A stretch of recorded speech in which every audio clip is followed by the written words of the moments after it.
A festive weekend at the ballpark is capped off by another series victory, making 3 in a row, plus a possible suitor for Sonny Gray and a trade this offseason. We'll talk about it today on Locked On Cardinals.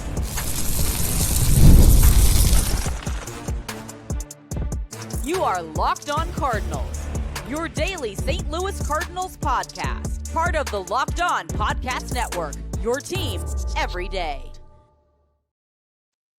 Hey there, Cardinals fans. I'm JD Hafford, and I'm your host for Locked On Cardinals, part of the Locked On Podcast Network, covering your team every day. You can follow me on X at JD Sports Radio, as well as the podcast on X at LO_Cardinals. We'll be on YouTube for you, TikTok, Instagram, all of that at Locked On Cardinals. This is a show serving Cardinal Nation and giving you all the info about the birds on the bat. Today's episode brought to you by Monarch Money. Take control of your finances with Monarch Money. Use code LOCKEDONMLB at monarchmoney.com for 50% off your first year. Heck of a Hall of Fame weekend at Busch Stadium, both on and off the field for the Cardinals, who welcomed in 3 new members into their hall. The Mad Hungarian, Al Raboski. We had shortstop Edgar Renteria and the late great Walt Jocketty, who was the GM from, 1995 to 07. What an era of success that was for the Cardinals, one that we're hoping to get back to. We want to return this once proud franchise back into the mega power that it was under Walt Jocketty's watch during that time, because that, my friends, was a lot of fun back then.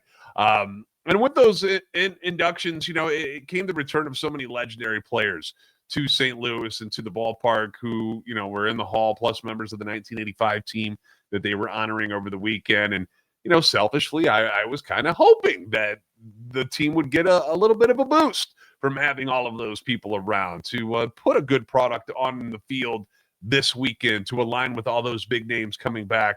Yachty was back in the dugout over the weekend, and I'm happy to say that the boys delivered, which is why if you're watching on YouTube, you got the ugly winning shirt on for the 3rd straight series. Yeah, I'm going to have to wash this sucker after wearing it 3 times. Wow. Friday night, if you remember, we'll go through this real quick, but Friday night wasn't very much fun.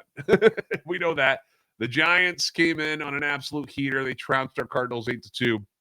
But Saturday, in what seemed like a lost cause of a game with the boys trailing 2-0 in the bottom of the 9th, they pull off that miraculous comeback that was capped by Jordan Walker's walk-off 2-run double against another Walker to take game 2. Then on Sunday, you had Sonny Gray taking the bump, and he was looking for a bounce-back performance after getting beat up a bit by the A's back on Monday. And for 5 innings, he was about as good as you can be. Sonny took a perfect game into the 4th inning, had a no-hitter through the first 5 strikeouts. My mind watching it started to float back to the game against Cleveland when he threw the complete game shutout, and he was just incredible. That's the kind of path he was on. Like, he looked that good. It felt like we were going to see something special. You were seeing some really nice defensive plays back there, a couple of them by Thomas and JC. Sonny retiring the first 11 that he faced. So, your mind starts to wonder a little bit like, ooh, is this going to be something special? Like, look at him go. And in the bottom of the 5th, the Cardinals, because we're 0-0 at this point, Cardinals offense finally rewards him. And yeah, they got some help from the Giants pitching staff. After breezing through the birds in the first 4 innings, Giants starter Kai-Wei Tang, I think is how Kai-Wei Tang, is that how we pronounce it? I only heard it a couple of times, but loaded the bases on 3 consecutive walks to Walker, Church, and Fermin before Newt made him pay with a frozen rope. Base hit to center field. By the way, happy birthday, Lars Nootbaar. 28 years old today, by the way. Frozen rope, making it 1-0. I'm kidding, because it was not. It was a broken bat single that with less than 70 miles per hour exit velo. So did not get all of that one by any means, but it counts. How many of those type of hits have we had to put up with as Cardinals fans this year that went against the Cardinals? That it's about time we get a few of these. And that hit ends up knocking the Giants starter out. Jose Budo came in next, and Ivan Herrera greeted him with a base knock to right field. Hit much harder than Newt's, a 108 off the bat to make it 2-0. Nolan Gorman then steps in, takes a 4-pitch walk to make it 3-0. Base is still loaded, but we are always reminded that this is the 2025 Cardinals, And one thing that they love to do is hit into double plays. And you knew that eventually somebody was going to do it. And inevitably, it was Mason Wynn. Mason Wynn this time grounds into the 4-6-3 DP, but it does bring in another run, makes it 4-0, and that becomes important. So a productive out at least, put the ball in play, didn't strike out, didn't line out, got another run in, making it 4-0. That run will become very important later on because they would need it to finish this game off. Now, the Cardinals, I mentioned the double plays. They have grounded into 100 of them, hit the century mark in this game. And that's the fifth highest total in Major League Baseball. You trail the Blue Jays, who have 118. They always put the ball in play. The Astros at 113, A's and Pirates tied at 112, Rockies, Mets at 111, and then the Cardinals, Dodgers at 100. So it's kind of funny because you see Blue Jays, Astros, playoff teams, right? A's and Pirates are not. Rockies are not. Mets, playoff team probably, right? And then the Cardinals and Dodgers. Dodgers currently playoff team. Cardinals currently not. So Sonny now has this 4-0 lead, right? And he's cruising along, and it feels like this is kind of in the bag. You know, he's pitching brilliantly. But then he commits the cardinal sin of pitchers, and he walks the leadoff hitter in the top of the sixth. And then he walks the next batter. And you're like, uh-oh. And I even tweeted out, I was like, no, don't give it back, Sonny. Don't just give it back to the guys. That's not good. I do have, and this is the thing too, is that, where did I put this? Anyway, I could have sworn I downloaded the scorecard. There it is, Scott Berry scorecard. Okay. I was like, wait a second, it should be in here. The umpire in those two at-bats to the first two hitters in the top of the sixth didn't do our boy Sonny Gray any favors. Not at all. In fact, he kind of screwed this up. And it's not showing up for some reason. I don't know. Okay, I'm sorry. But I had the scorecard ready to go.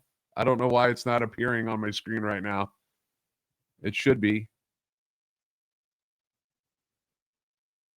Anyway, what I want to say here is that I was going to show the scorecard on YouTube. I apologize. But the MLB strike zone stuff. So if you go to a game and you go to like, hey, what happened to that batter, whatever, you'll notice that 3 of the 8 pitches that were called balls against Sonny were actually strikes.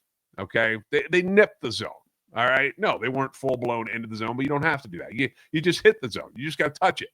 And that's a strike. ABS would have had a field day with those pitches in this one, but it's not here for the big leaguers yet. Only in the minor leagues so far. So, home plate umpire Scott Berry gives the Giants 2 free runners. All right? And more times than not, these guys are going to come around and score. And guess what? They did.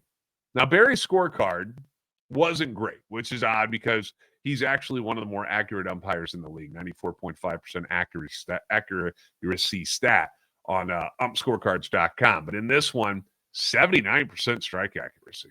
94% on the balls. Says he missed just 7 of 119, but 3 of them were on Sonny in those 2 at-bats. But either way, Sonny puts these guys on. He's in a bind right away. Gets the K of Ramos, the Rafael Devers, who owns the Cardinals this year. He's hitting .455 against them with 2 home runs and 9 RBIs in just 6 games. He rips a single on a changeup that Sonny left right over the heart of the plate. That's an RBI. Then you get the pass ball that moves both runners up to second and third into scoring position. Dominic Smith singles on a fastball right down Broadway, makes it 4-2, and that knocks Sonny out of the game. And after the game, Sonny, he called it his season in a nutshell. Really, really good. 1 really bad. Lucky for him, Matt Swanson comes in. He limits the remaining damage to 1 more run, and they escape still with the lead after that half inning, and it's 4-3. And it all goes back to the 2 walks. It all goes back to the 2 walks to the 8 and 9 hitters, too. Did he get hosed on some of those calls? Yeah, I believe he did. But when you're up 4-0, you want to be aggressive, specifically against the bottom of the order when they're coming up to the plate. Calls didn't go his way, and that's how the trouble started. But it's a shame. It really is, because he was pitching so well and was very much dialed in. And according to these charts, those pitches were strikes, so he was still dialed in. He was dotting the zone. He's exactly where you need to be to get people out, but he didn't get the calls. And that's how it started to unravel. And that sucks. That sucks. So, again, can't wait to see you real soon, ABS, at the major league level. Credit to the bullpen, though. Sponsored JoJo Riley O'Brien, who was back this weekend after dealing with the shoulder issue. Closed things up over the final 3 2/3 innings to pick up the win. O'Brien gets his third save, pitched a back-to-back game because he got the win on Saturday. I was initially worried about a little rustiness with Riley O'Brien coming back from the injury, and he looked pretty good in both games. Cards win 4-3. They win their third straight series after defeating the Cincinnati Reds and the A's in their previous series. And with that impressive showing, did the Cardinals perhaps spark up some interest in a possible trade with Sonny Gray this offseason? I'll discuss what I read and found out. Plus, we'll break down the rest of the series and why what they just did was more impressive than you think, at least to me. We'll get to it next on Locked On Cardinals.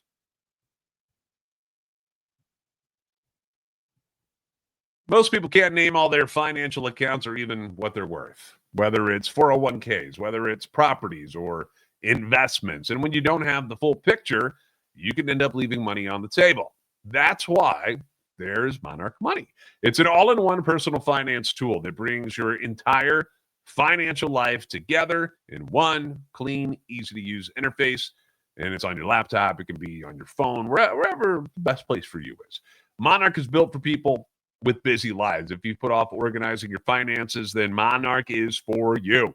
Monarch does the heavy lifting. You can link all your accounts in minutes, see clear data visuals, get smart categorization of your spending, and finally feel in control of your money without ever having to touch a spreadsheet. I'm not good with them either. Don't want them. Don't like them. Keep them away. Monarch can help you identify that you aren't saving as much as you thought, and it helps you notice an inefficient investment allocation and discover forgotten 401ks from past jobs. You can maximize investments, increase your savings rate easily. Review your finances with your partner or financial advisor, keeping a clear view of your financial health week to week and long term. So don't let financial opportunities slip through the cracks. Use code LOCKEDONMLB at monarchmoney.com in your browser for half off your first year. That's 50% off your first year at monarchmoney.com, code LOCKEDONMLB.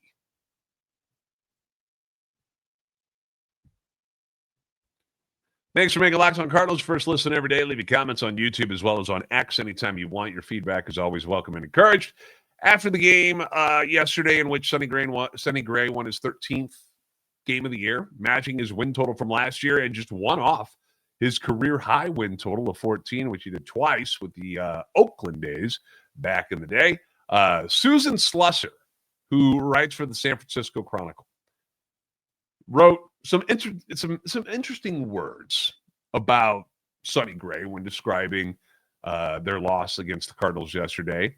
And she said that Sonny is on the Giants' radar and very much a potential target for the club this offseason. Now, the Giants have Logan Webb and Robbie Ray under contract for next year as in the rotation, ready to go. Justin Verlander is going to be a free agent. Pitched very well against the Cardinals on Saturday. It was awesome. So it sounds like it would be a good fit to bring in another veteran like a Sonny Gray type of person. That seems to make sense.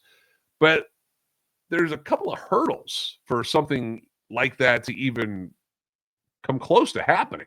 The biggest one being that Sonny Gray has a no-trade clause. And if he doesn't want to go there, he doesn't have to go there. The Cardinals had reached out to him before about possibly moving him to another team, and so far Sonny has not shown any interest in going anywhere else. Could that change this offseason? Sure. But so far, hasn't shown any inkling that he wants to pack up his bags and get out of St. Louis.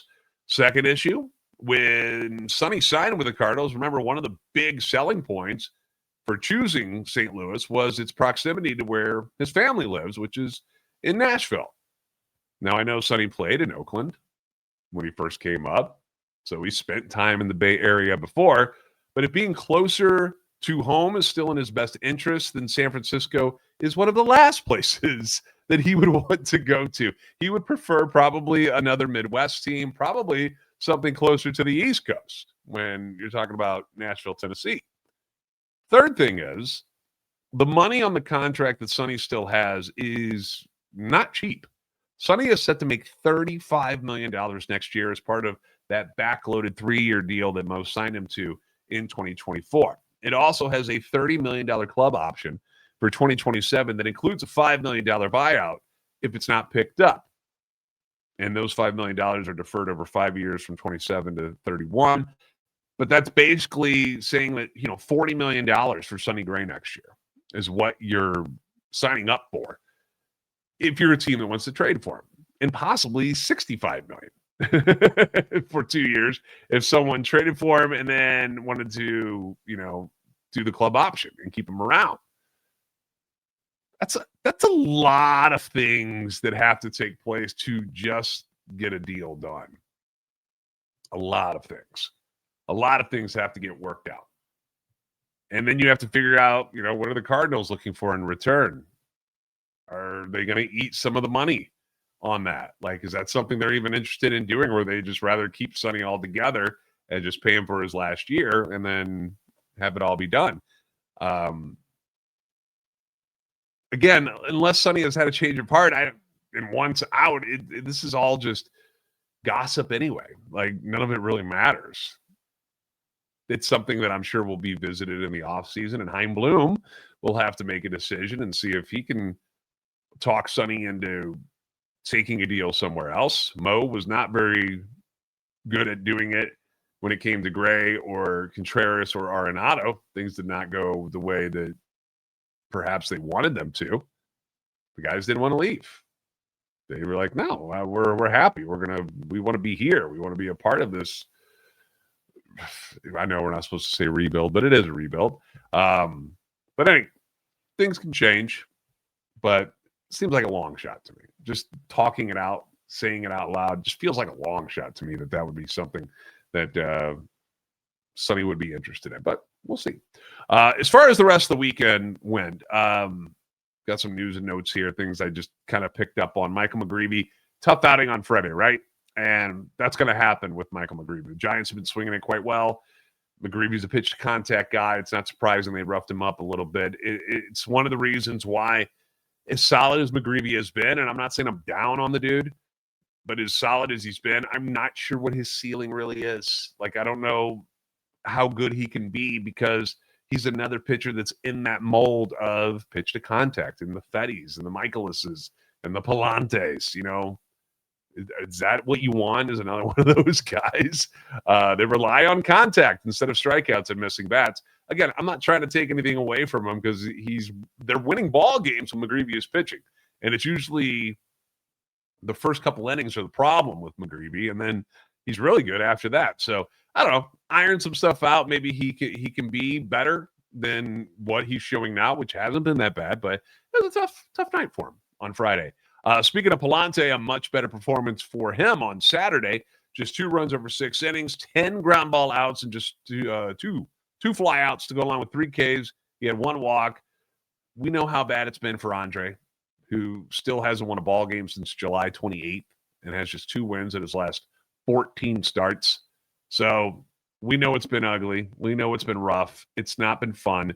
So any positives are welcome. And Saturday was a good night for Andre Palante. So I hope he feels good about himself and for once doesn't, look like he's just lost coming off the mound where he's like, I don't know what I'm doing wrong. I don't know how to fix it. That was a positive outing. Didn't get the win. That's okay, though. The team got the win. That's what's most important. And Andre pitched well. All right. So good for him. Hopefully he can do it again in his next outing and kind of replicate those things. And then, of course, the Jordan Walker walk-off hit. Like, how much fun was that, guys? How much fun was that? Obviously a big moment for him. Big moment for him and the team. We've had all this talk going on recently about is he absorbing things properly? Is he making the adjustments he needs to? Is he putting in the work that he needs to? A lot of second guessing on what Jordan is and isn't doing right now. Can't be easy on the young man at age 23. And I know we're in a business where we want results. And if we're not getting them, people want you out and don't feel bad about it at all. But I think the majority of fans, the majority of people that are in this organization, they want this guy to succeed in a major, major way. They like this kid. He's a good kid. We're rooting for him. I'm rooting for him. I think most of you are rooting for him as well. We want to see him do well and see him come through in big moments, and to see him have that clutch moment against a tough righty and Ryan Walker, dude. That guy is no walk in the park for a right-hander. That was such a relief, just like, oh, good for him. You can see the love that the boys have for him in the celebration and how the whole team came up and rallied after him. And I love that the social media team after games, like when they have the guys coming back to the clubhouse from the dugout, and they have them saying stuff to the camera and whatnot. And, everybody's saying positive things about Palante and Jordan Walker. And it's good to see, this is a group that's growing together. And, Palante is not some old man that they're just going to kick to the curb. This is a guy they want to be around. They want him to be better. Jordan Walker, they want him around. They just want him to be better. But a big moment for a player who we're hoping will be a major piece of turning things around in 2026 and beyond. And finally, I wanted to point this out too, and why I feel like this was a more impressive series than the guys are getting much credit for. Mentioned how the Giants came in playing so well. And I mean, they were like 9-1 in their last 10 and won 12 of 13, something silly. But for the Cardinals to get bashed in on Friday night, to never be in that game, and then to come back and win 2 tight ball games against a good San Francisco Giants team that was playing even better than maybe what they are right now. But to take 2 of 3 and do it without Willson Contreras, whose suspension started, to do it without Brendan Donovan and Nolan Arenado, Alec Burleson. All these guys are injured, right? It's got to make you feel pretty good. Got to make you smile a little bit. A lot of young guys coming together, doing the small things right, as Ali mentioned, and you're getting outstanding work from your 2 starters in Saturday and Sunday, in Palante and Sonny Gray. And the bullpen, yeah, they got roughed up a little bit. Ryan Fernandez and company. Those are the back end of the road. Those are the bottom of the rotation, or the bottom of the bullpen guys. When they're losing, those are the guys who come in. But to see the other guys continue to succeed on Saturday and Sunday, Sponson and Leahy and JoJo and Riley O'Brien, those 4 guys have been pretty darn good. So to see them chugging along despite losing 3 of their top arms at the deadline, there are positives about this Cardinals team, and I want to point them out when they happen. And so there you go. Those are good things that I saw this weekend. Can they keep it going? It won't be easy. They got another major test beginning tonight in Seattle. We'll discuss that next, coming up on Locked On Cardinals.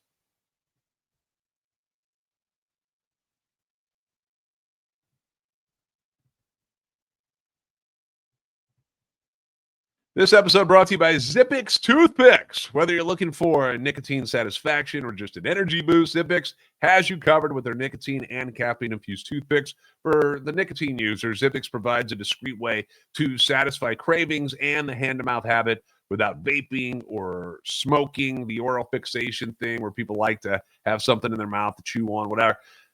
That's something that Zippix can help with. Available in 6 great flavors with 2 milligram and 3 milligram nicotine options. And if you need energy without the crash, they've also got the caffeine toothpicks that are a game changer. Personal favorite right here, the blue package. So good, dude. Peppermint, watermelon ice. Yeah, buddy. I put them in when I'm working on research and stuff for my next show or podcast. You get a little energy boost. They taste great. You got flavors like cinnamon. You got the bourbon as well, which I haven't tried yet, but I'm going to try that. But peppermint watermelon ice has been so good. It's so good. Helps your breath, too, when you're just sitting around. It's great. It's great. Instead of chewing my nails like I normally would do, I just pop in a Zippix and get to work. Go to ZippixToothpicks.com. Try it for yourself. Use code LOCKEDON for 10% off your first order. Must be 21 or older to order. Warning, nicotine is an addictive chemical. That's ZippixToothpicks.com. Promo code LOCKEDON. Zip more, smoke less with Zippix Toothpicks.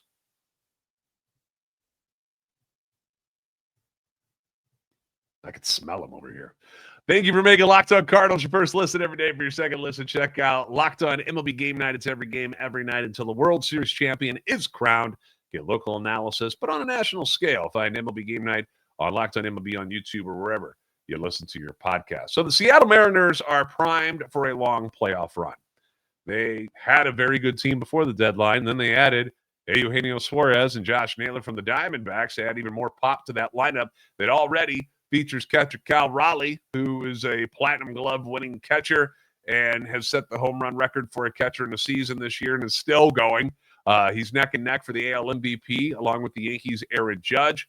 Cal Raleigh is my pick, personally. All the respect in the world to Aaron Judge, but to be a catcher, to have to do everything that you have to do as a catcher, to know your pitching staff, to know that team's roster and how they hit, to have all of that going on and still to be clubbing 50-plus home runs and doing what he's doing offensively, that's my MVP. And to have it on a team that is currently in a playoff spot. The M's are back home for the first time this month after a 2-4 road trip where they to start the month of September, where they got swept by the Rays. And then won the final 2 games over the Braves after losing the first one. So they had lost 4 in a row. But then they won the next 2 over the Braves, a combined score of 28-4. Yeah. 28. Yes, that's the right number. 28-4 in the last 2 games. They scored 10 on Saturday, 18 on Sunday. Their young superstar, Julio Rodriguez, who, I don't know, he's kind of had a down year overall compared to where we thought he'd be at this point in his career, but he's still a stud. He's on a tear right now, hitting .333 with 4 home runs and 11 RBIs in his last 5 games. You got Raleigh, Suarez, Naylor. They're all massive bats in that lineup, but they've also got switch hitting second baseman Jorge Polanco. They've got former Cardinal Randy Arozarena, who you just know is going to be primed to light up the former team that traded him away to the Rays so many years ago and set his career up for success as he just took off. As soon as he got to Tampa Bay, became a superstar. So that offense is pretty stacked in Seattle. The pitching features some of the top young arms in the game. They got an outstanding closer in Munoz. The rotation, they've got great arms. Some of them have had some issues this year, but Monday starter is not one of them. Brian Woo is 12-7 with an ERA of 3.02. Very consistent, goes deep in games. Not a huge strikeout guy, but has easily been their most consistent starter all year. Miles Michaelis will get the nod for the Cardinals, and he's been very good in his last 2 outings against Pittsburgh and the A's. 11 innings, just 2 runs, 1 home run, ERA 1.64. Seattle's home stadium of T-Mobile Park, pitcher's ballpark. So perhaps Miles will be safe pitching there. But you see all that thump in the lineup, and I fear the worst for tonight's game, especially after seeing them light up the scoreboard against the Braves in their last 2 games. So keep the ball down, Miles. Keep it in the ballpark if you can, buddy. Cardinals are back at 500 at 72-72. They're 4.5 back in the wild card, while the Mariners, second in the AL West at 75-68. They're 2.5 back of Houston in the division, but currently reside in that third and final AL wildcard spot. They're a game and a half up on the Texas Rangers. So they've got plenty to play for in the series. Motivation is not going to be a problem. Can the Cardinals continue their spoiling ways? We shall find out. There was some roster news that hasn't officially, let me double check it just to make sure, see if it officially took place yet. But I don't see it yet. Katie Wu from The Athletic tweeted out last night that Alec Burleson should be activated and back in the lineup for the Cardinals, which is good news. Garrett Hampson is getting DFA'd, and that Andre Granillo is going back to Memphis, while Nick Raleigh will join the club. 29-year-old lefty, former third-round pick in 2017 by the Nationals, was 8-1, had fallen all the way to independent ball. 8-1 at Springfield this year with a 0.77 ERA. He's a left-hander, 25 appearances, a bullpen guy. 2-3, 4.05 ERA at Memphis in 11 games, but he did have a strikeouts per 9 of 12.8. So another arm in the pen to take a look at as we make our way down the final stretch here of the season. So congratulations to Nick Raleigh, making the big league club and making it to the major leagues. Good for you. Speaking of lefties, Liam Doyle, 5th overall pick in this year's draft, made his debut on Saturday. Inning and 2/3 for Class A Palm Beach. Did allow a home run, hung a slider, walked 2 guys, but he did strike out 3. He was very amped up. Watching the footage, I was like, whoa. Yeah, he looked like he did in college, though. Like, that's just what he does. He's got a bounce to him. He's got a swagger to him when he's on the mound. 42 pitches, and Palm Beach's 3-2 win over Daytona. So Liam Doyle off and running at the professional level. So that's it for us today. Thanks for making Locked On Cardinals first listen each and every day. If you haven't already, give us a follow on X at @LO_Cardinals and at JD Sports Radio. TikTok and Instagram at Locked On Cardinals. Like, subscribe on YouTube. Help our channel and love for the Cardinals grow if you would. You guys are the best fans in baseball for a reason. We'll see you next time on Locked On Cardinals.